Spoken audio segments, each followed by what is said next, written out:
Hello guys, good afternoon. Samahan nyo ako guys, mag-o-open ako ng aking pahabol na birthday gift na naman daw.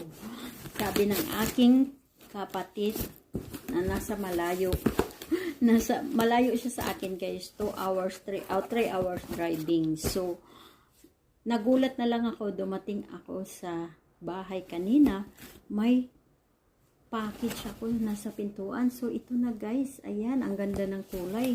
Para siyang white pink at saka red. So, wow guys. Ayan, may paregalo pa siya sa akin. May pahabol ang aking sister ko. Sister ko ang aking kapatid doon sa, dito din siya sa Slovenia. Pero malayo kami. 3 hours ang driving. So, ayan dahil, shout out. Thank you so much dahil sa iyong paregalo sa akin. Sus guys, ayan.